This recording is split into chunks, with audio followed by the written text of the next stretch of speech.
Perkenalkan, nama saya Lini Safira Manurung dari SMA Negeri 5 Medan. Pada kesempatan yang berbahagia ini, saya akan meresensikan sebuah buku yang berjudul Jangan Menikah Sebelum Selesai Dengan Diri Sendiri. Buku ini ditulis oleh Ahmad Rifai Rihan dan diterbitkan oleh Alex Media Komputindo pada tahun 2024 di kota Jakarta. Belakangan ini, kita banyak menyaksikan lamaran meriah, pesta megah, sampai pengumuman pernikahan oleh segenap artis tanah air, influencer, dan konten kreator yang beredar di media sosial. Hal ini menciptakan tekanan baru bagi para pasangan muda, seakan satu-satunya kunci kesuksesan suatu hubungan itu terletak pada sampai titik pernikahan saja. Kesannya, pernikahan hanya dijadikan sebagai ajang pembuktian semata, tetapi tidak untuk komitmen seumur hidup. Menurut data Badan Pusat Statistik atau BPS pada tahun 2023, tercatat angka perceraian pada pasangan muda cukup meningkat secara signifikan. Maka dari itu, buku ini hadir sebagai penyeimbang di antara generasi-generasi yang ingin terburu-buru menikah dan generasi yang takut untuk melangkah maju melalui jenjang yang lebih serius. Penulis sama sekali tidak menentang pernikahan di usia muda. Beliau malah justru menyoroti kalau kita mempunyai potensi besar dengan melangsungkan pernikahan di usia produktif. Jika di masa ini kita gunakan untuk berumah tangga, insya Allah akan luar biasa, kata beliau dalam buku tersebut. Meski begitu, penulis juga menekankan bahwa setiap orang harus bisa membenahi diri mereka sendiri sebelum benar-benar mengajak orang lain hidup bersama mereka. Buku ini ditulis dengan gaya yang personal, singkat, dan reflektif. Penulis mengajak kita bercermin melalui kejadian-kejadian nyata yang salah satunya adalah pola pacaran. Menurut Rifan, pola pacaran hanya dijadikan sebagai ajang untuk mengenal topeng antara satu sama lain saja. Menurutnya, mengenal diri sendiri itu jauh lebih baik daripada harus mengenal orang lain dulu melalui pola pacaran ini. Setelah saya membaca buku ini, saya dapat menganalisis beberapa kelebihan dan juga kekurangan yang terdapat pada buku ini. Adapun kelebihan buku ini, yang pertama itu efektivitas judul buku.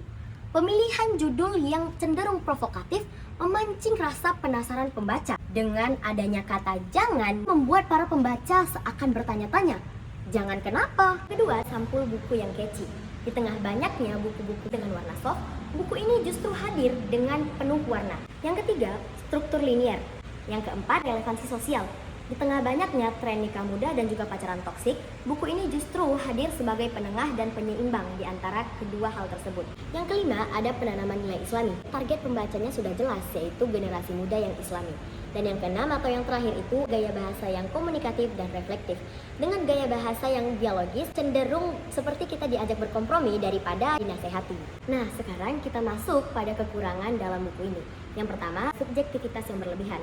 Hampir keseluruhan dari isi buku ini merupakan solusi praktis dari sang penulis yang berdasarkan dengan pengalaman pribadi penulis, sehingga keabsahannya itu lemah dan rujukan ilmiahnya kurang. Kedua, ada fokus berlebihan pada nikah muda. Tidak selaras dengan judul bukunya, buku ini cenderung berfokus dan berpusat pada pernikahan di usia muda tanpa mengkhawatirkan faktor-faktor eksternal dalam suatu hubungan. Ketiga, ada potensi misinterpretasi. Secara tidak langsung, buku ini justru memicu pembaca untuk menikah muda tanpa banyaknya pertimbangan. Keempat, ada oversimplifikasi masalah. Konflik finansial dan juga perbedaan pendapat dalam berumah tangga itu tidak bisa selesai hanya dengan solusi praktis semata. Justru, pembaca berpotensi meremehkan tantangan nyata dalam kehidupan berumah tangga. Kelima, repetitif. Terdapat beberapa gagasan yang diulang-ulang di dalam buku tersebut. Keenam, dominasi bahasa dan nilai Islami. Nilai universal ini tidak akan dapat sampai pada pembaca yang memiliki latar belakang agama yang berbeda. Setelah saya menganalisis beberapa kelebihan dan juga kekurangan dalam buku ini, kekonsistenan penulis dalam membingkai secara positif,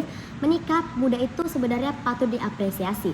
Namun, itu terasa seperti wacana karena minimnya riset dan data yang disuguhkan oleh sang penulis. Meski begitu, bagi mereka yang masih haus validasi dari orang lain, buku ini bisa menjadi tamparan halus karena penulis menekankan pentingnya untuk selalu berikhtiar dan yakin pada diri sendiri sebelum kita melangsungkan untuk menikah. Gagasan ini sejalan pada psikologi yang menyatakan bahwa individu dengan konsep diri yang stabil cenderung memiliki hubungan interpersonal yang lebih sehat dan tahan lama. Maka dari itu, buku ini sangat direkomendasikan untuk rentan usia 20-30 tahun yang benar-benar serius ingin menikah. Demikianlah dari saya, sekian dan terima kasih.